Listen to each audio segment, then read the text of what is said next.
Welcome to Board Gamers Anonymous, episode 59. This week, the boys are back in town as the BGA crew attends Dreamation 2015. We also look at Diamonds, Roll Through the Galaxy, Pandemic Convention version, and LARPing, plus our featured Kickstarter review of Between Two Cities. You're listening to a proud member of the Dice Tower Network, dedicated to bringing podcasters together for the greater good of gaming. It's sort of like Voltron, but with better lip syncing. Find out more at Dicetowernetwork.com. Welcome to Board Gamers Anonymous, the podcast about board gamers and the insane fun we have at the table together. This is Chris. This is Anthony. This is Daniel. And this is Drew. Welcome to the podcast, everyone. We're so glad to have you join us here this week. We have a great episode for you. Some really interesting acquisition disorders that are really going to blow your mind. Some at the tables, and a special Kick in the Habit feature review of Between Two Cities. And we're also going to talk about our recent trip to Dreamation 2015. How'd you guys do there? Made out like a bandit. Yeah, we'll get to that in a couple of minutes, but let's just say we came home with more than we went there with. Memories. Many memories. And games. Memories of games. We bought enough games that it's a not insignificant percentage of our body weight we were carrying home. I have played more games in 48 hours than I ever have in any 48-hour period of my life. This was quite a blast. When you can't remember how many games you've played enough. Well, you've never played enough. Well, at least for one weekend. You played enough for one weekend. Yeah. It depends on what you're playing, I guess. You can play enough of some games. Can you imagine that? Just finishing up a game at a game store, just nodding meaningfully, go, I think I'm done. And just walking out. I'm done. Well, I've done that from certain games. Is like, yes, I played this game. I am done with this game. Yeah, there are certainly enough games out there that it's easy to reach that point. Yeah, like risk, and ooh, don't start it. We'll have a conversation about that at another time, Daniel. Well, we're a podcast about board games, miniature games, card games, recently LARPs, and all the fun you can possibly have at a convention legally. So, if it's analog, we do it. So, with that being said, let's shout it from the tabletop, Drew. Shout it from the tabletops! Sir, you're gonna need to get down from there. There's news! It's been a while since I've been on doing the news. There is one Kickstarter that literally exploded. Exploding Kittens set a record for $8.8 million on Kickstarter. My question to the team is, why? People hate cats? And they want to see them explode? Well, I mean, yes, because cats are horrible, but... They know what they did. I want to know, wasn't kittens in a blender enough for these people? They had to take it one step further. I mean, I'm talking about the buying public. What is it about, destroying cute little animals? Just cats. Just cats. Floating puppies game. People would get sad. But cats are cats. I don't get that. I'm a cat person. I don't see... I mean, it is the Cards Against Humanity sort of thing, where people's basest instincts come out during a board game or a card game. But I still can't see 8.8 million. Well, to be fair, this was based upon a webcomic. And, webcomics are, great and they're fun, but usually don't have something tangible to hold on to or to play with other friends or bring other people back to the webcomic. So, this was one of those things where you get to have a little piece of what goes on out there and that you love. Yeah, I mean, I think that's probably the reason everybody backed it. And to be fair to Matthew Inman, who does the Oatmeal, where the art's from, he was a vet tech, so he does love animals. But he probably also has been mauled by like a dozen cats. So this is his revenge, huh? Yeah, he's allowed to hate cats. It's also important to point out that it's not that someone is blowing up the cats, it's that the kittens are blowing things up. Oh, see, now it's not even a problem. Yeah, like the kitten, like there's one with a cat with a mouthful of dynamite blowing up a ship, another one blowing up a building by gnawing on a hand grenade, and then another one walking across the computer that launches nuclear weapons and launching them. So they're terrorist cats, which is literally what cats are. Pretty much. So they should have called this Kittens Exploding. Yeah, maybe. But if you look at the art, I mean, the art is really, it's charismatic. It's what you'd expect from these guys, and the gameplay looks fine. I mean, it's nothing fancy, it's nothing unusual, but it'd probably be a pretty fun casual game. Like Kittens in a Blender. I think it will be one of those cutesy. It's fun to play, fun to teach new people. We'll certainly see, because 500,000 people backed it, right? So. Yeah. It'll be something. It'll be popular when it comes out. How do you top Exploding Kittens? Catan the movie. Huh? Is it Exploding Catan the movie? Oh, God. Is it directed by Michael Bay? You know what? That's the only way this would be good. Anything could happen. Anything could happen when your sheep is strapped with explosives. I have to discuss this because there's a lot of talk about it. It's like the number one topic, trending topic. And most people have gotten it all wrong. They don't understand what just took place. This producer, Gail Katz, who did The Perfect Storm. Is that Exploding Gail Katz? I guess she's going to make a movie called The Perfect Game. But no, all she did was buy the rights to a novelization of Catan. Did anybody remember The Settlers of Catan, the novel? It was an actual book. Never even knew that existed. I can't remember it because I was never acquainted with that fact, even in the first place. This woman called Rebecca Gable. It sounds like fan fiction, but wrote a book. And that's what producers want. They don't want to make it out of a game. They want to have a treatment. So she optioned. And it's just an option. Doesn't mean she's going to make a movie. It just means she has the rights to it. If she can find someone stupid enough to write a script for it, then maybe they'll make it. This worries me because the last time that someone did some sort of fan fiction into a book, we ended up with 50 Shades of Grey. So I think the I got wood for sheep joke is going to come up a lot in this upcoming movie. Chris, we agreed not to go there. That would be the title. That would be the perfect. Mr. Sheep is waiting for you. There. That's the title. But no, so I'm looking up a book review of the Settlers of Catan book right now. It says that the book follows the lives of the people of Alasund, a small coastal village that is raided by neighbors where food stores are pillaged, women and children are stolen, and livestock is killed. Forced to survive the harsh winter without supplies in a barren land, the Alasunders decide to seek out the mythical island of Catan and settle there. Led by two best friends, Kandamir and Osmond. God, these are unnecessarily complex. They set out on a perilous voyage in search of Catan with no knowledge of its location. Finally, with no water or food supplies and no hope of survival, they are washed ashore Catan by a violent storm. So, hey, perfect storm connection. Soon the Alasunders begin exploring the island and select a site to build their settlement.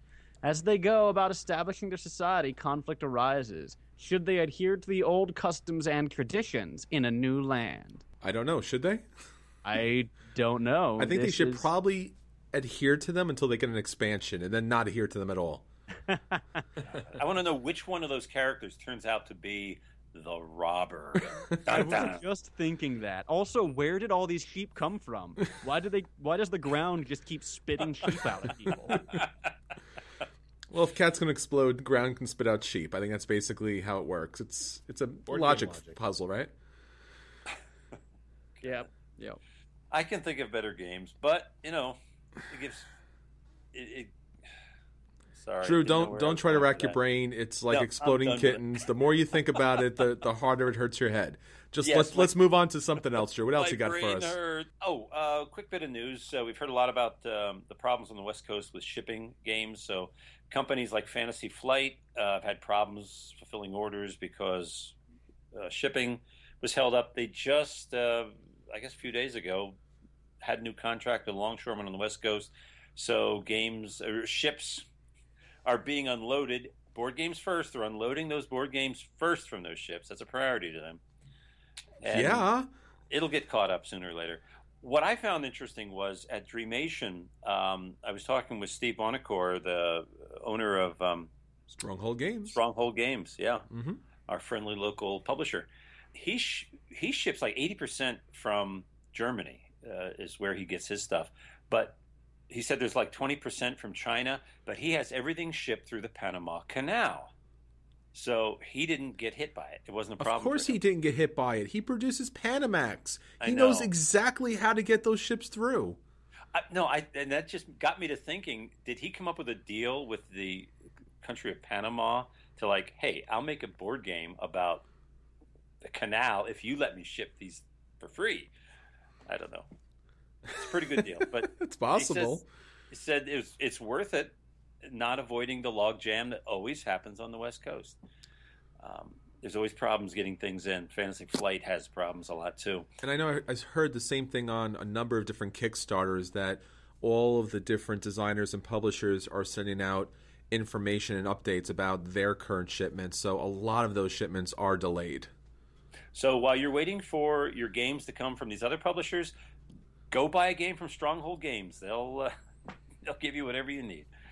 And New York City Toy Fair. We did go to Dreamation, but we didn't make it to the Toy Fair. It's basically an industry thing. You really got to be connected with the industry to go there, and maybe next year we'll pop in. Eric Martin from Board Game Geek did a report. The website Purple Pawn, the news site, did a lot of reports about the fair. But Eric Martin's was interesting. He wasn't really impressed, but he admitted he's seen way too many games to be overwhelmed by what they have at these fairs. It's just a lot of rehashing of familiar themes and familiar mechanisms. And he repeated a saying that he made a long time ago: new games are for new players. You know, everything's new when you're a new player, but if you've been around for a while, it's sad, I guess, to think about. You know, you walk into a big convention where there's hundreds of games and nothing is really standing out. Nothing's really hitting you over the head. Can you get jaded after a while?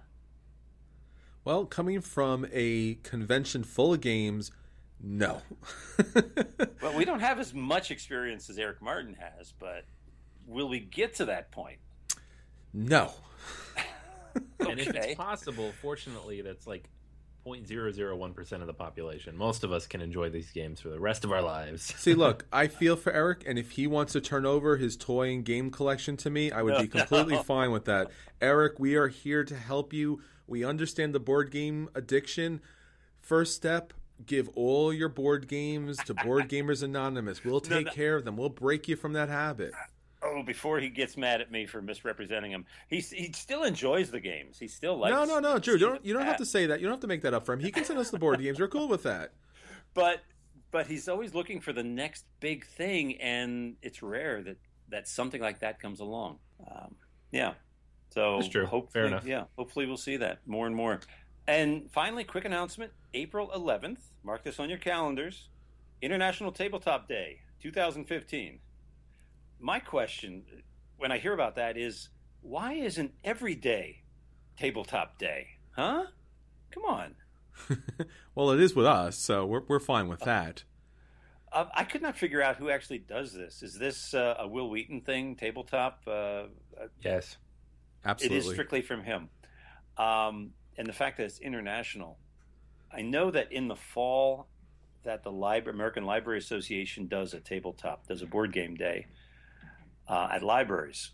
So what was the purpose of Tabletop, the video series, in creating this special day? I always saw it as kind of a board game version of Free Comic Book Day, like a chance to just get everybody into the stores.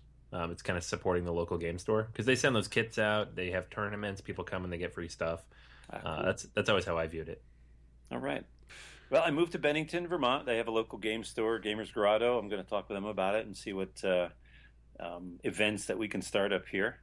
Yeah, so if you have a local game store and they don't have something posted about International Tabletop Day, talk to them because they can apply and get that free kit sent to them, and they can run, tournaments and events throughout the day.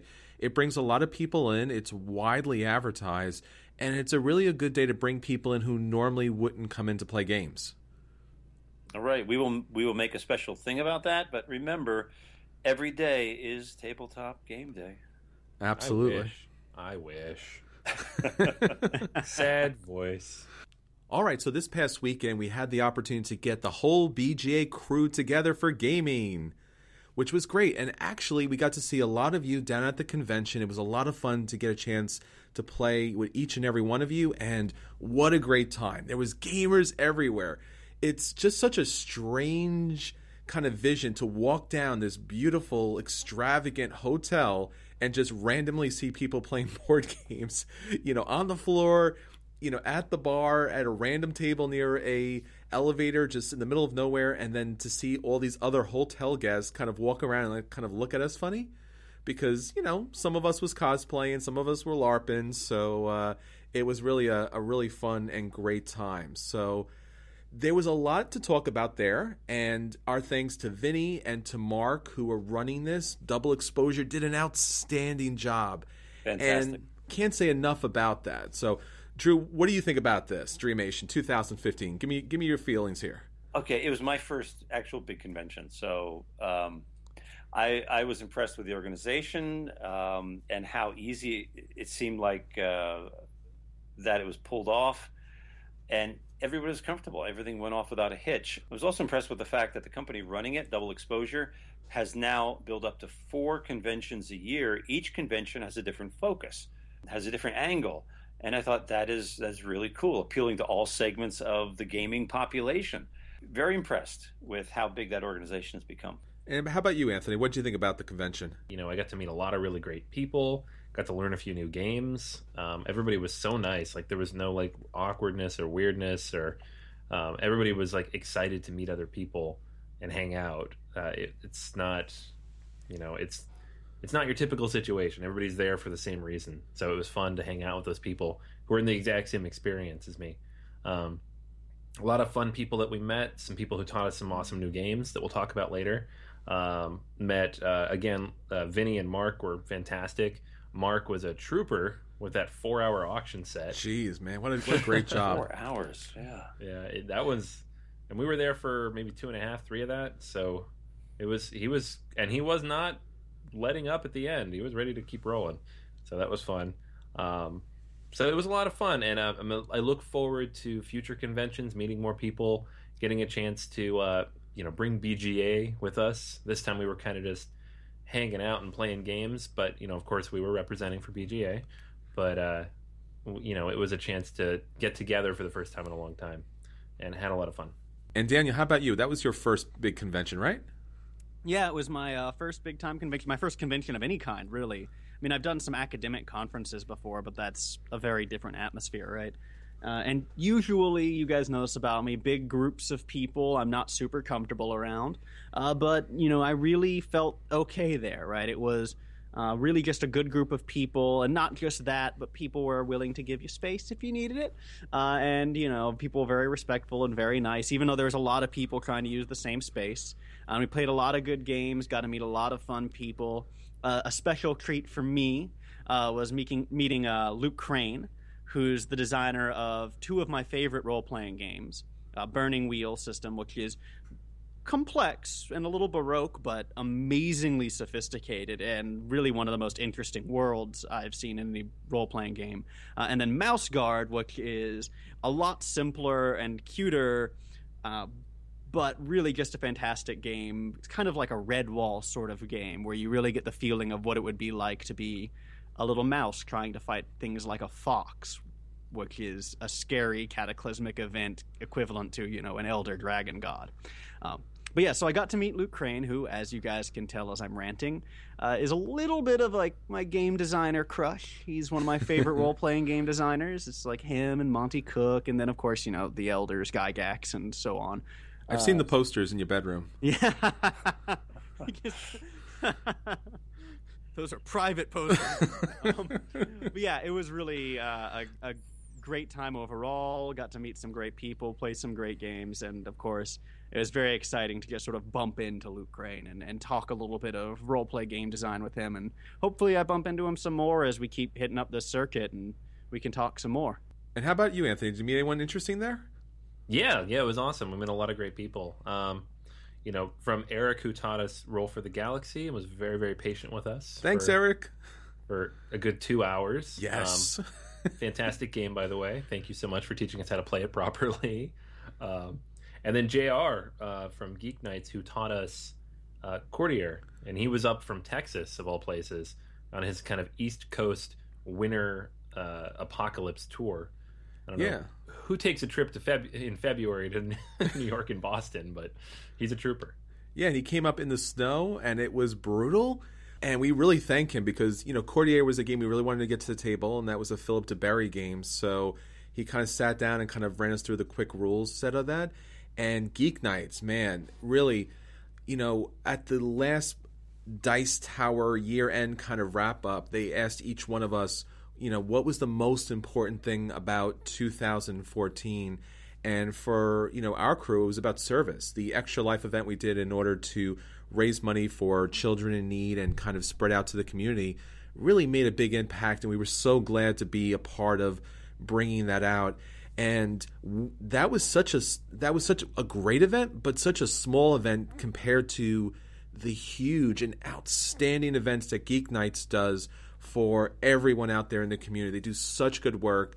And just a shout out to JR and everyone there. Thank you for being a great light in our community and showing us all the good that we can do. And, we hope BGA can at some point rise to your level because there's a lot of people out in need, and gaming is a great social activity to bring everyone together. Yeah, I mean, it was really remarkable. You could see that sort of attitude even in just the brief interactions we had with him. And he was running, 4 tables at the same time and, just trying to make sure everybody was settled and happy and help everybody out. And it was really a great interaction. So it was great to meet him. All right. Well, that was Dreamation 2015. We're definitely looking forward to all the other conventions from Double Exposure and obviously Dreamation 2016. Right. Hope to see all you people, local listeners there. Absolutely. Next year. So speaking about Dreamation and all the fun conventions with board games, let's talk about some of our acquisition disorders. And now, our acquisition disorders. Acquisition disorders? That's crazy. All he needs is the base game. Nothing else but the base game. The base game and the expansion. See? Nothing else. Just the base game and the expansion and the promos. The base game, the expansion, and the promos, and of course, the upgraded components. Why wouldn't you have the upgraded components? So the base game, the expansion, the promos, and the upgraded components. See? That's not too much, but maybe, I don't know, maybe you might need the expansion. All right, so our acquisition disorders are right around our Dreamation 2015 convention, and with good reason. As Anthony was saying earlier, Mark put on an outstanding auction, and I have to say some stand-up comedy too. I mean, especially when you're up there for 4 hours talking about, Euro games, he had his things going. He was throwing some puns in, he had some one-liners, he had some knock-knock jokes. He really did a great job. And above and beyond all the entertainment value that you got from Mark being up on stage and the crowd kind of interacting, we actually did quite well in the auction. An auction that we kind of stumbled into and were just like, walked out like, oh my God, I can't believe we got all these games. So we did quite well, and we almost did embarrassingly well. So we wanted to talk about some of our acquisitions there. So I'll start off and talk about the 3 games that I was able to pick up. First up, I was able to pick up The Agents. Now, The Agents was a Kickstarter game, and it had this really interesting mechanic where it's a 2-player game. So when you place the cards down to build this little tableau, one special ability of the card is going to benefit you because it's pointing towards you at the bottom, and the other side of the card, the top part of the card, is going to benefit your opponent. So depending on how you kind of, spin that card around to which way it points, that's who's going to benefit. So I had seen this Kickstarter, and it kind of closed up pretty quickly, and I wasn't too sure about it, but it got good reviews. I really enjoy the dynamic gameplay, and was able to pick it up for, I think, about $15. So I got the base set, and I got the Kickstarter stretch goal, so I think it was another 4 or 5 packs added to it. So it was really a great deal. Now, that's just the start. Not only did I get The Agents, but I also got Glory to Rome, the 4th edition. Now, this is a out-of-print game, and we talked about Glory to Rome previously. This is a tableau builder using cards for multiple different things. This version has the kind of cartoony artwork. Some people love it, some people not so much. And it was an earlier edition. Now the black box edition that came out through Kickstarter is out there, but both editions are out of print. So I was able to get this also at a very cheap price. I think it was about $25 I was able to get this game, and an out of print game and a great game, Glory to Rome. Really happy about that. But my big pickup for the convention has to be War of the Ring with the expansion. Now, I have to say, this was something I didn't think I was going to get. I think that there was so many Lord of the Rings fans out there that was going to be quite challenging. But I was able to pick up the game, the expansion. The Treebeard expansion was kind of stuck in there for $32. Can you believe it? $32! And the game was well taken care of. All these games were used. But really, what a great find. So, how about you, Daniel? You picked up some games too, right? Oh boy, did I. So on maybe the first day of the con, I went into the vendors area and I was like, all right, I'll buy myself one game. And I saw Dead of Winter for MSRP, right? They weren't overcharging or anything, and that game's gotten really hard to find, and it's a fantastic game, and I really wanted it. So I went, all right, this is my splurge. I'm buying Dead of Winter. And I bought it from the folks over at Elite Battlegrounds, which is a nice little brick and mortar store over in Greenbrook, New Jersey, and they had a little booth there, and great people. It was a good price. I was glad to get what I got. And then we walked into the auction, and then I spent all of the money I had pretty much immediately. So in the auction, I ended up getting Euphoria, a very hard to find game from Stonemaier, which is a fantastic game. I picked up Thunderstone Advanced, a nice little deck builder with a sort of fantasy adventure theme, which fits both my love of deck builders and my love of D&D style fantasy adventure. I picked up a copy of Shogun, which is a little bit outside of my usual zone, as is Euphoria, honestly. But they're really excellent games, and I would like to sort of stretch myself as a player, And then I got Francis Drake, which might be the capstone there because of how hard I think that one is to find. And, I was a little nervous about picking up used games, but Euphoria was boxed and sleeved, and Francis Drake wasn't even punched yet. And none of them are missing anything, nothing's damaged, so the auction really went great. And I got all 4 of those games for a pretty low price, for about $90, which is well under half the value of those games put together. It was making out like a bandit, and I have hours and hours. So all these games are really in great condition, so, the auction there was really remarkable in that regard. In fact, some of them came out better than they probably were sold to, right? Being sleeved and like deck boxes and everything. That's awesome.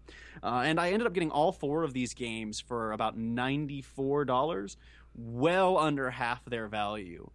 And so this was a really exciting day. I made out like a bandit. It was fantastic. But I'm not sure. I'm pretty happy with what I got, and I think Chris got some impressive stuff. But it was Anthony that might have stolen the show. So, Anthony, why don't you tell us about what you got?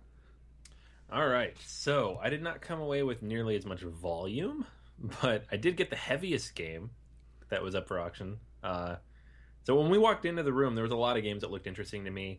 Some I already owned, and I was just amazed that they were up for auction. Others that I was interested in buying, but wouldn't necessarily break the bank for. But there was one in particular that I've talked about multiple times that I was immediately drawn to and kind of expected to go for a lot more money, so I didn't actually think I'd get it, and that's Space Hulk. And that's the classic Games Workshop one-on-one epic space battle game, miniatures, just everything I like about board games. Super complex, super hard to find, super hard to play, lots of cutting and gluing and painting. I actually just posted something on Twitter this last week asking people if they preferred painted or unpainted minis, and I think I might be the only one who prefers painting their minis. Everybody else would rather get them ready to roll. So this game it's one that I've always looked at, and when they reprinted it in December, I was very excited. I was, hoping I could get a copy, but it's still $125, and That's a little rough on the gaming budget, especially around Christmas time, and double especially with a new baby. So, have not picked it up yet. It was starting to become hard to find again. They had it at the auction, and I immediately bid on it, not necessarily expecting to get it. And lo and behold, nobody in the room wanted to go over $50. So, bam, that game is mine now. And that was a sealed copy, too, on top of everything else. Yes, sealed copy, brand new, perfect condition. Everybody in the room was wondering if I was going to resell it, and I am not. I did want to own this game. So, actually, 2, maybe 3 people threatened to steal it on the way out of the convention. So, and I did get a little round of applause when I won the auction. You did. Top buy of the day, huh? In fairness, you kind of stole it too, right? You got an unopened, still in shrink wrap copy of a rare game for, 40% of its sale cost? Yeah, and this is not a game you can get on sale. Games Workshop doesn't sell to places like Miniature Market. You have to buy it in the store. You have to buy it at retail, and it's super hard to get. So I was surprised nobody bid higher, especially considering the resale value of the game. You can turn around and flip it for the face value. But I guess I was the only one in the room who actually wanted to play it. So I shall now play it. And paint it. Yes. Not sure which will come first. Probably the painting. It'll be a while before I play it. All right, Drew, I know that you missed the auction, but how about some acquisition disorders on your behalf? I marched to a different drummer, just like one of my favorite characters, Stewie. Stewie from Family Guy. Gale Force 9 just announced that they're releasing a series of games based on Family Guy. Not stupid trivia games, not reskins of old classic games, but very own original games. First one is called Stewie's Sexy Potty. So, not potty, party. Which is like a reference to one of the first or second season episodes. I'm intrigued. I'm definitely going to get a closer look at it, and I love the Family Guy IP. They just haven't done much with it. So I want to see if Gale Force 9 can handle it and come up with some really intriguing spins on the characters we know and love, or loathe, in the case may be. It's interesting. So you'd mentioned this game earlier, and I had zero interest in it because I'm honestly not a huge fan of Family Guy anymore, and Family Guy games and all games like that have tended to be bad in the past. But then you mentioned Gale Force 9, and I kind of like Gale Force 9. They make a lot of good stuff, especially for D&D affiliated stuff, and so I wonder if that quality carries over, right? Yeah, it doesn't seem like it's going to be knockoffs. How mostly they'll take an IP and they'll just have a lame trivia game or something.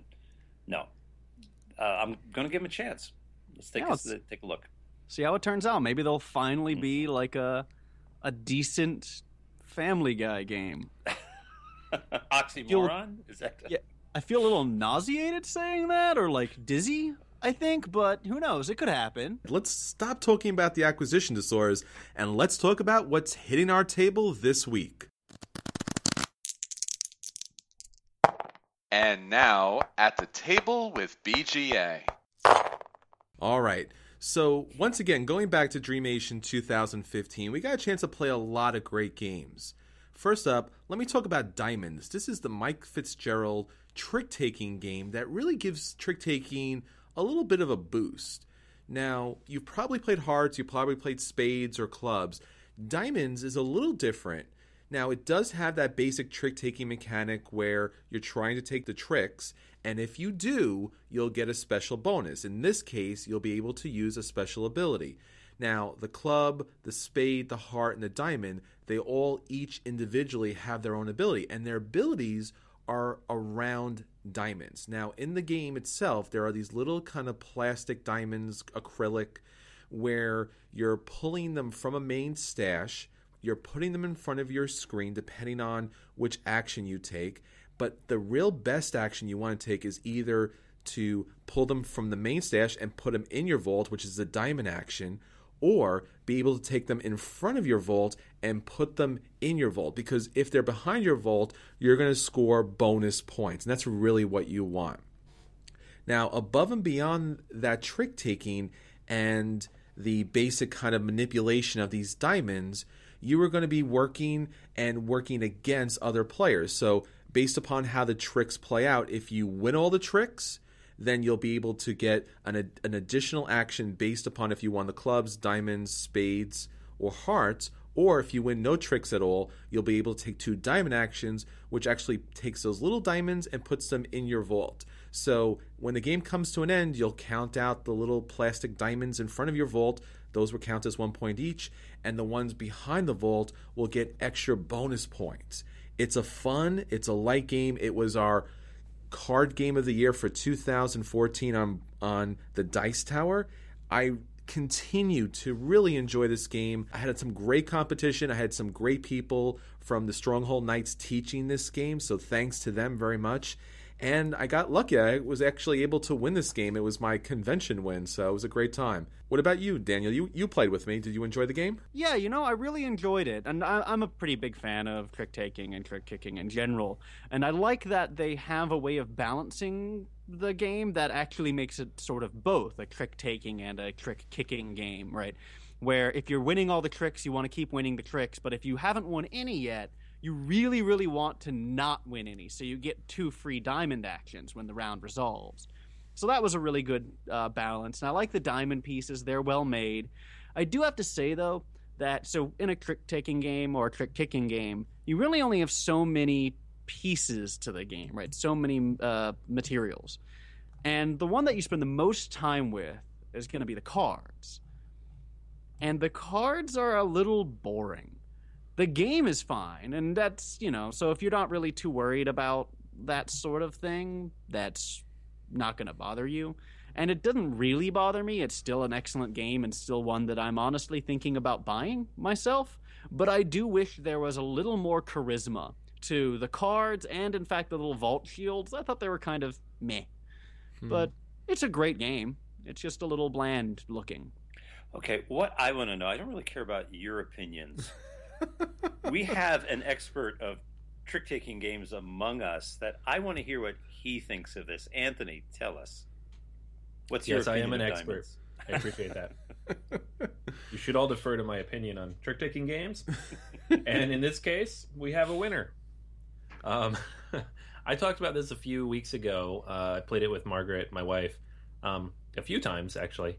And it plays extremely well. So here's the thing about trick-taking games that drives me crazy. They oversimplify to the point that all too often, if you're playing with more than 3 players, at least one person does nothing for an entire game. It always happens. It's not always me, but I see it in other people. And when it is me, I hate it. So any game that doesn't rectify that problem is not a good game, in my opinion. Diamonds doesn't only rectify the problem, it seems to go out of its way to make sure that it's never a problem. You can win tricks and use that as part of your strategy. You can avoid them and use that as part of your strategy. Every single card you play has a purpose, and it's not complicated. It's not overly complicated. He doesn't take it to some absurd level and turn it into like a worker placement game or something that will alienate anybody who wants to play. It works. And to me, that makes it a fantastic game. I wouldn't even, punish this game by calling it a trick-taking game. It's a strategy trick something game. I don't know. I'll think of something new, but it's a good game. I own it. I purchased it a while back, and I'm very happy to own it. It's one of the only 2 trick-taking games I would recommend, and it's by far my favorite. Well, that's definitely high praise from the trick-taking master. Yes. All right. How about you, Daniel? What'd you play during the convention? Well, probably my favorite game, the one that sticks out to me the most, is one we all played together as well with, one new friend, and under the vigilant guidance of Eric, our mentor, was Roll for the Galaxy, which we talked about a bit already. But Roll for the Galaxy, for those of you who don't know it, is set in the same kind of universe as Race for the Galaxy and resembles Race for the Galaxy in a lot of ways. But what you do in this game is you roll dice, and the dice indicate what sort of tasks you can assign them to, and you assign them to complete those tasks. So it's got a little bit of die rolling, a little bit of almost worker or resource placement. I think resource placement would be more appropriate here. And tableau building and a lot of really interesting dynamics. And now I'll say here I haven't played Race for the Galaxy, but I loved Roll for the Galaxy. Partially because this tableau that I was building was so cool. Right? It ended up doing all these crazy things, letting me reassign dice and get more dice and all of that. Partially because the feeling of rolling 12 dice at once is something that is fundamentally and almost bestially satisfying, right? It's just, yeah, look at what I'm doing. You feel so powerful when you do that, like so much is happening there. So it's really a very satisfying game for me. Of course, this might be tainted by the fact that I won, but we'll set that aside for now. But it really was just a fantastic job. I do think the game is a little pricey. It's, $60 MSRP, which is a bit more than I would want to pay for it. But I do have to admit that with the high-quality, nice-looking dice, with the dice rolling cups, with the little tableau tiles, with the screens, with the various boards involved, you are probably getting your money's worth. It's just I don't want to spend that much money, partially because I spent all my money already. But yeah, it was a really, really fun time. I really enjoyed it. What did you guys think? Drew, what did you think about this? I learned Race for the Galaxy from you. What did you think about Roll? Well, I am a big fan of Race for the Galaxy. I own almost all the expansions. I don't put this in the same category. I don't consider this as like a necessary expansion because it goes off in a different direction. It takes a lot of things that I'm familiar with, a lot of the worlds and developments, but it changes the mechanic drastically. It's no longer about producing and consuming. It's about dice management. It's cool. I like that for itself. The fact that you have to use your dice wisely, and you might waste your dice, but then on the other hand, the dice you don't get to use this turn, you get to use in your next turn for free. Otherwise, all the dice you use, you have to buy back. So there's the continual pressure to get money and pay for your dice with the money. I like that. It's a different game. I just don't think it belongs in the Race for the Galaxy family, but I think it stands on its own as a dice game. I enjoyed it for that. Would you pick this one up? Would it be a buy for you? No, it would be a play. It would just be a play. Yeah. How about you, Anthony? What do you think? Yeah, I mean, I see where Drew's coming from. I kind of lean in that direction. I don't think it's necessarily that different from Race for the Galaxy. It's definitely a different mechanic. The whole dice building and worker placement aspect is very different from the core mechanic of Race for the Galaxy. But you do have the same idea of the multiple currencies and the production and consumption and the building out new worlds. All of that felt very familiar. All the iconography was very familiar. The thing that, to me, despite all of that felt the most different was the pace of the game. A Race for the Galaxy is such a tight, quick game, and while it is fiddly, because there's so much going on, and it takes a while to get used to all those icons, you can play that game pretty quick. Roll for the Galaxy, I don't see how this game would ever play that quick, unless someone just rushed and built all 12. Like Drew did. Which did happen, yes. Thanks, Drew. But that's not necessarily a bad thing, because if you're playing a dice game, it's fun to roll the dice. The game does a good job of keeping everybody in line in terms of the order of play. And there is kind of that engine building mechanic in some cases. I had a little bit of an engine myself when I was playing, where every time I produced green... I'm just going to say green dice because I don't remember what everything represents, but every time I produced green... Sorry. Every time I produced green dice on those planets, I had not only bonus money from leaving the dice on the planets, but I got bonus victory points when I consumed them. So it was kind of this steamrolling engine where as long as I left one die out there, I always had enough money to take my dice back into my cup. And I was getting all sorts of bonus victory points every single round. So in the course of about 3 or 4 rounds, I went from almost certainly last place to a very close second place. And that was second place to Daniel's like Goliath engine, whatever he was doing. So it was a lot of fun. And you really can't tell what's going on in terms of, who's leading or how quickly their engine's building up because of the dice mechanic. There's that randomness to it. Someone could get a few good rolls in a row. But like any good strategic dice game, there's enough to mitigate the randomness that you can build a strategy anyways. Like what Daniel did, he can pretty much choose what his dice were going to be because he invested so heavily in those tiles. To me, the only real major random part is the tiles you draw out of the bag, and even that can be mitigated a little bit if you swap them out. So it's a good game. It felt a little like Race for the Galaxy. I feel like they do belong in the same universe. It's not as much... I don't have as much fun playing it as I do Race for the Galaxy, but I do enjoy it a lot. So it's a very strong play, and I feel like if I played it a few more times, it could bump up to buy, but it's not quite there yet. Yeah, so... It's interesting. So I do think that for me, it's on the verge of buy as well. But I'm also pretty cheap about these sorts of things. One thing is, I think it took us a really long time to play this game. It's supposed to have a playtime of 45 minutes, and we played for like an hour and a half, at least twice that, right? So I think we were going very slowly, partially because we were all new to this game, right? No, but you're adding more dice, and that obviously takes more time. Everybody has more dice as the game goes on. And yeah, it's going to take longer to make your moves, make your choices. Sorry, I'm actually surprised it's only 45 minutes. I thought it was a little bit longer, but that's pretty close to the Race for the Galaxy playtime. I really am interested to try to play this a couple more times because I almost feel like it could become quicker and more streamlined, kind of like Race for the Galaxy with time. Yeah, I mean, and it's really I thought a fantastic game. I really enjoyed it. The more you guys are kind of down on it, the more I kind of want to, relatively down on it. You're not really being down on it. The more I want to buy it actually now to prove that it's worth the buy. I always end up doing that. I always push myself to an extreme position the more I talk about something. But for me, Roll for the Galaxy is an outright buy.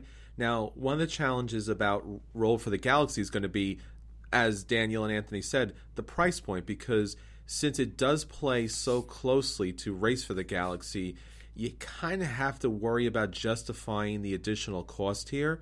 Now, that being said, you are getting 111 uniquely created dice of all different colors, and they're actually nice dice. And you get these little dice cups that are for, you get one for each individual player, and you get tiles that kind of start you off on the game, and then you get additional tiles that you'll pull out of a bag. So component-wise, it is an upgrade because Race for the Galaxy is just a deck of cards.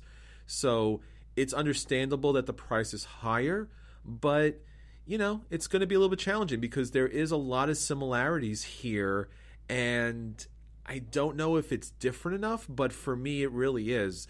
Being able to roll the dice and being able to place the dice in certain features and to kind of build let's say a development or a settlement. So instead of just playing 6 cards when you want to build that 6 point development, you can actually put dice on that development and build towards it, but you're locking down dice at the same time. I really enjoyed the cup feature here, being able to roll the dice. It has a wild function on some of the colored dice so that you can actually use it for anything, and there's a reassign action that you can spend a die to be able to reassign a die. I was building an engine. It would just probably take, I don't know, probably 4 or 5 more turns before it was really kicking out points. But it's a lot of fun. It has a nice interaction when you kind of roll the dice and you flip the cup over and everyone's looking at each other's dice and what'd you roll, and there's a lot more fun, at least in the gameplay. As Daniel was saying, the kinetic ability to roll a ton of dice and just hitting the table and then replacing and moving them around. I don't know. There's just something really fun about that. And it's colorful, it's light, the components are all high quality.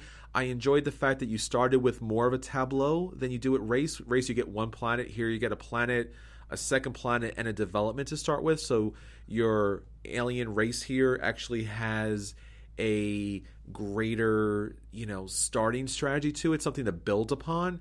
But overall, a really great game, good components, a nice, either reboot or sequel, however you want to take it. And I will be watching the price for this to drop because I will be picking this up if Daniel doesn't pick it up first. All right, so with that being said, How about you, Anthony? What'd you play during the convention that really stuck out? I played a bunch of games and had a lot of fun with all of them, including Roll for the Galaxy. One of the more unique experiences that I had, though, was Drew he ran downstairs at one point, and we were just sitting, I think, hanging out. And he said, I need a partner for this pandemic tournament. And I wasn't doing anything at the time. I think I was just getting coffee at the bar. So I was like, sure, yeah, I'll do that. I don't mind. He mentioned that the prize was a chance to play in said tournament at Gen Con, and the prize for that was to play at said tournament in Essen. And not that I expected to win any of that, but anytime there's a prize like that, I'm in. So I ran upstairs, and lo and behold, it was this very unique, customized pandemic tournament that was basically everybody was playing in pairs of 2, and all of the roles have been preset, all the cards have been preset, the scenario is preset. There was a moderator who was reading out each of the cards, so everybody was experiencing the same epidemics and the same infections.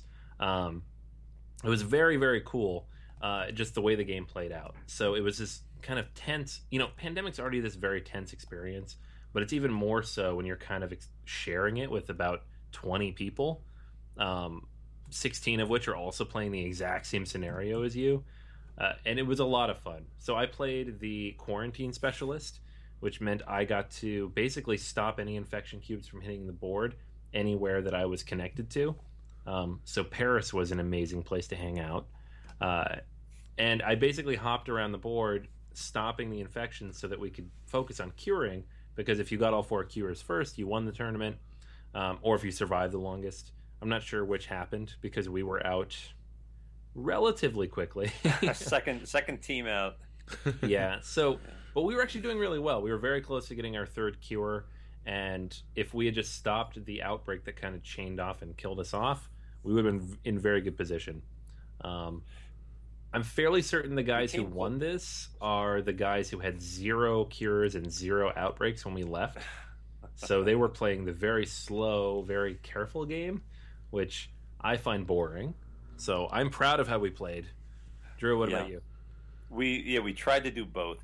Obviously, I knew exactly what that other team was doing. It's just you're traveling around, putting out fires, and that's all you did. You weren't worried about the cards. You weren't worried about anything else. We could have done that, but it was a lot of fun trying to guess where the next infection would happen. And I would be the point man. The other character in that tournament was the dispatcher. So I would go ahead, move around the board, and then bring the quarantine specialist there to me. So it was like I was moving around, bringing Anthony to where I was to put out a fire there. And for a while, we guessed right. We were ahead of the curve. We knew exactly what was going to be coming. It's just at one point, you were in one place, I was in the other, and I was where the outbreaks occurred, and they cascaded, and we couldn't stop it. It was tremendous because each turn was timed. You had a minute 15, I think, something like that, to make your decisions, to talk it out, and know what you're going to do. Draw your card, figure out which card you're going to keep. So to have that timing really added to the tension of the game. And I think Pandemic would be a great game just with a timer, even if you didn't do a tournament, just because you're under the gun. Had a blast, and I want to do it again. We're going to win the next one, Anthony. Yeah, definitely. Yeah, and Pandemic's a game that I know I like, and every time I've played it, I've had fun, but I don't seek it out. It's not a game where I bring to the table intentionally. If it's there, I'll play it. If it's not, I'm perfectly happy to play another game. I'm not even a big co-op guy most of the time, but every time I do play it, I have fun. And this particular way they set this up was a lot of fun because it creates a kind of structure that most co-op games don't have, while still implementing that level of chaos that makes it fun. So yeah. I will absolutely sit in on the next one. This was great. Had a great time. All right. How about you, Drew? Anything interesting? At the table? No. Well, yeah, there were a lot of good things at the table, but the most interesting thing I did that weekend at Dreamation was away from the table. Mark Andrews of Double Exposure, he was remarking to me how much LARPs have become a part of their conventions. There were dozens of LARPs this weekend, live action role play. I'd never done a LARP before, so I joined up with one that has been quite well organized, called Oblivion. They hold weekends throughout the summer of LARPing, and so they also come to the Double Exposure conventions and do a couple evenings to introduce people to them and let you have some fun. It was a blast. If you guys ever seen the movie Knights of Badassdom, it wasn't a big popular movie, but it was recent, 2013. I can imagine these guys at their camps in the summer, spending a whole weekend just running around the woods. We were in a small room at the Hyatt Hotel, and they had it partitioned off. So we were moving from room to room to room, and there were NPCs, non-player characters, interacting with us. We had challenges to face, doors to unlock, puzzles to solve, different types of creatures attacking us with different kinds of weapons that we had to defend ourselves with, all in very dark circumstances. That was a lot of fun, but it was manic. It was just get in there, solve puzzles, get hit back. I would like to try something with a little more thought. It was almost like playing Dungeons and Dragons, where you're just killing monsters and you're just being attacked by more monsters. There are other LARPs that involve more role playing. There was a real good one that my nephew Andrew played, based on the Game of Thrones. Didn't have any characters from the TV show. These were peripheral characters and the families that you're familiar with. The way he described it sounded like fun. I'd love to do that. The way the different characters interacted with each other in the same style as the books and the TV show. So I can see myself going for LARPs in a big way, because there are enough of them. There are enough different worlds to inhabit. You'll always find something that you can enjoy, that you can feel comfortable in, that you can create a character and just move right in and move about comfortably. Compared with a standard sit at the table, roll dice, role-playing game, I think I would enjoy this more, because the character you develop is not on a piece of paper in front of you, it's in your head. You have to keep that character close to you. You have to really become that character. There's even more of an emphasis on taking on the role and living that role and living in that world. So it's like get that RPG off the paper and get it out there, get it in the real world. That's what LARPing is, and I enjoyed it. I'll do it again. All right, that's great. So that's all our At the Table for this week. Now, on to our feature review.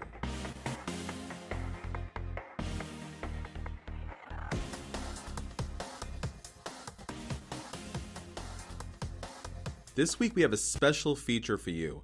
A Kick in the Habit presented by Stonemaier Games, Between Two Cities, designed by Ben Russett and Matthew O'Malley, and art by Beth Sobel. It's a 3 to 7 player game with a 1 to 2 player variant. It plays within 25 minutes and it's for ages 8 and up. It's the early 1800s, time of immense construction and urbanization. You are a world-renowned master planner who's been asked to construct 2 different cities to help rebuild their city centers.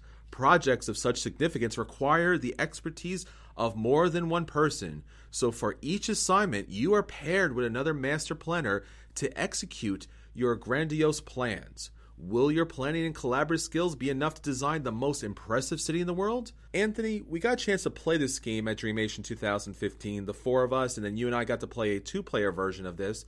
Why don't you walk us through an overview about the game and talk about the different mechanics? This is a very unique game in a lot of ways, although it will feel extremely familiar the first couple times you play it. So the game is based on a couple of mechanics you're going to be very familiar with.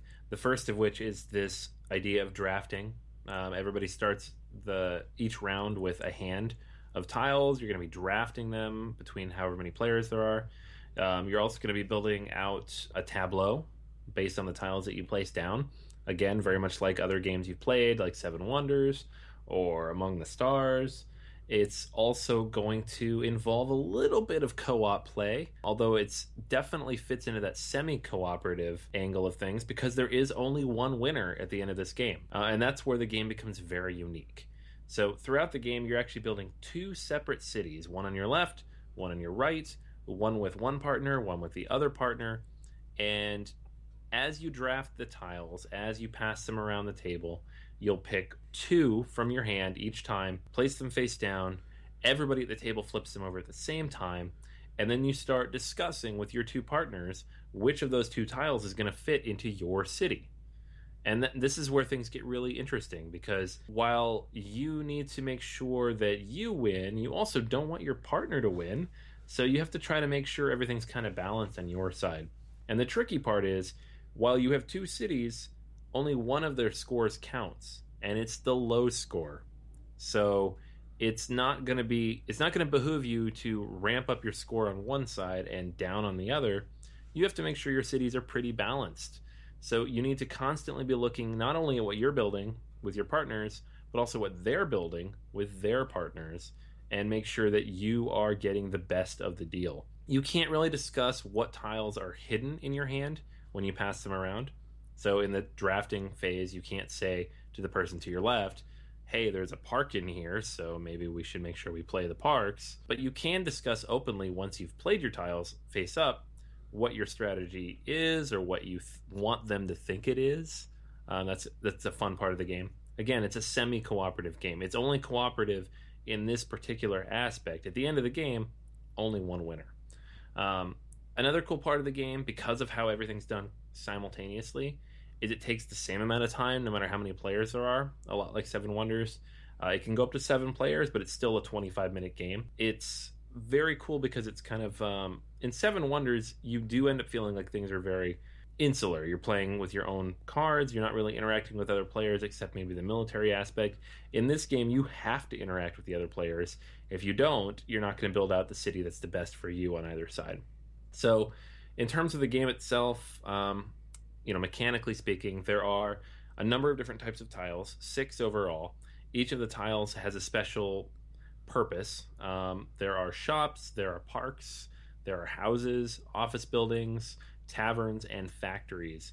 Each of these can be played from your hand in various combinations. Some you have to play in a row, like the shops. Some have to be played in pairs, like the parks. Some have to be played in volume, like the offices. And others you have to collect sets, like the taverns. And based on how you play these and how you match them up to the various forms of scoring that are available, you'll score points at the end of the game. You don't score throughout the game. You do score at the very end based on the tableau you've built. And the final tableau will be 16 different tiles. And it'll vary depending on placement. It'll vary depending on the order in which you put them. It'll vary depending on the volume in which you place them. And then there are some that are affected by other players. In the factory, for example, the players with the most factories are going to score more points per factory than everybody else. So that's one of those areas where you have to keep track of what everybody else is doing. There's also a very unique second round to this game when, for the first and third round, you're just getting one tile, has one building on it. That's the drafting phase. The second round, however, you're going to get duplex tiles. Everybody's just going to draw 3 of those duplex tiles, and each of those duplex tiles has 2 buildings on it. And the interesting part is they're oriented in different ways. So some are horizontal and some are vertical, and you have to place those according to their orientation. You're only going to get 3 when you draft, though. You have to pick 2 of those 3, and you have to play them. There's no drafting there. So even if you get 3 tiles that are completely worthless to you for those particular 2 cities, you got to play them. So this is a very interesting part of the game. It kind of mixes things up. It forces you to rethink strategy. Sometimes you have to tweak things a little bit. And I think it adds a lot to what generally in a drafting game becomes a very rote, kind of circular motion. It's a fun little mix-up to the way the game plays. In the end, though, you're going to have 4 by 4 to form 16 squares, and you'll do the scoring at the very end based on the specific score metrics for each of those 6 buildings, and you'll see who has the lowest score, the highest low score if you tie with somebody, which is very likely since you share each of those cities with somebody else, your tiebreaker is the high score. So if the city on your left is your lowest score, and it's also the lowest score of the person on your left, then you'll look to the second city that you built to see which of them is higher scored. So 9 times out of 10, you'll only go to that first tiebreaker because the second city will be a little bit different. Very unique game. A lot of different play mechanics here. It seems like it's going to have high replayability because of the interaction factor. The game's a little different in the 2-player variant, which we can go into a little bit later. But the 7-player, the 3 to 7 player variant is very unique take on a very familiar mechanic. Daniel, I know you've been taking a look at the Kickstarter page, which should be up today when we launch this. What does it look like in terms of what people are going to be getting? I'm sorry. Wait, sorry. I've been obsessively stalking this page. Were you saying something? Yeah. So it looks fantastic. I've not closed it since I've opened it. They gave us a little preview link, and I am seriously considering staying up till midnight so I can back it. Then it looks fantastic. There's 3 real levels of support plus the usual $1 one, and they're going to make a toast to you in your favorite city if you give them $1. At $29 or more, you get a copy of Between Two Cities with all stretch goals, and you can add up to 2 extra copies for $29 each. At $39 or more, you get a special edition, which gives you some additional more wooden tokens for representing your city and moving them on the scoring track. They're purely aesthetic, but they're pretty cool looking. And an individually numbered gold foil embossed game box. And then at $99, you get 3 copies of the special edition. So in the standard box, right, the retail game, you're going to get 108 building tiles, 24 duplex tiles, 7 pairs of wooden city tokens. This is how you match your move up the track with your cities to keep track of what city scored what. You get 1 scoreboard, a rule book in English, and 7 reference cards. And the special edition, that's the $39 level or more, you're going to get 7 more pairs of wooden city tokens that lets you sort of switch up what little tokens you want to have. And the tokens are really cool. There's like little St. Louis Arch, there's the Taj Mahal, there's the Coliseum, and in the special edition you get things like the Arc de Triomphe, the U.S. Capitol Building, Brandenburg Gate. So you get all these really cool iconic features of cities around the world. And then you also get a French and German version of the rulebook for those of you who need that. The tile art is pretty simple, but representative and pretty good looking. As you said, Anthony, the gameplay is fantastic. It's really creative. Right now, they've not listed a lot of their stretch goals. They're going to wait till 24 hours after launching. But knowing Stonemaier Games and knowing how they work and, having just gotten Euphoria and desperately pining over their treasure chest, which I didn't fund and I'm kicking myself for, I am certain that the stretch goals are going to follow and be adequate. Honestly, I'm surprised to see it starting off at $29 as your initial level of funding, because that is considerably less than I thought this game would go for. It's about $10 less. I thought the special edition level is where the normal level would sit, and that the special edition would be $50 or $60. And when Chris said it was going to be like $30, there's no way. There's no way this game will be for $30. That would be way too cheap. So I'm going to fund this immediately. It's probably going to be the first thing I do tomorrow if I don't get to it tonight. It's just a beautiful game and a very promising Kickstarter, I think. So you'll definitely say you'll kick that off, Daniel? Oh, yeah. I'm going to kick this off as hard as I can. I'm expecting to, hurt my foot in the process. It's a great deal. It's a great game. And, you can't really ask for more than that. I mean, Stonemaier has never put me in the wrong direction before. So, yeah, I'm definitely going to kick this off, and I'm going to suggest that all of our listeners do so as well. How about you, Drew? You got a chance to play. What did you think? I love this mechanic. Building 2 at one time and trying to balance. It's beautiful. Yeah, so definitely the card drafting, which has been in play in a lot of games recently, probably first most popularly in Fairy Tale, and then Seven Wonders just kind of exploded. And then, as Anthony was saying earlier, there's the tableau building. So once you pick the tiles and place the tiles, depending where you place them, a la Suburbia, that's going to have a big difference in the game because, as Anthony was saying in the overview, the parks need to be put together, and certain buildings are going to benefit off of other buildings. So there's some positive effects, some negative effects, some ways to kind of... The one challenge for me would be the kind of Hanabi mechanic where you're speaking to the other players or communicating to the other players within a certain framework. Because that framework, since it's not so strongly defined, can be a little bit challenging on what is the proper amount of information to share that's, you know, in the spirit of the game, and what's the amount of information that kind of breaks the rules but in a kind of soft type of way. So with that's a little bit of a challenge for me, and I'm really looking forward to hearing the designers talk a little bit more about what conversations to have and what conversations not to have that might give too much away. But this game is an outstanding little light gateway game. The production's very nice, especially the little city tokens. Those are really nice, and I really like that Stonemaier Games reached out to the community and asked what tokens they would like to see. So well played there. So this game, I'm going to be probably, if Daniel doesn't, and I guess Daniel will be waiting to 12 midnight to back this game, you know, we will have one copy, if not multiple copies. So Between Two Cities is now live on Kickstarter. Board Gamers Anonymous says, kick it off. All right, so that's it for this week. Be sure to check us out on Facebook, Twitter, BoardGamersAnonymous.com, our guild on Board Game Geek, and especially our Patreon account. We love your support. Until then, this is Chris. This is Anthony. This is Daniel. And this is Drew.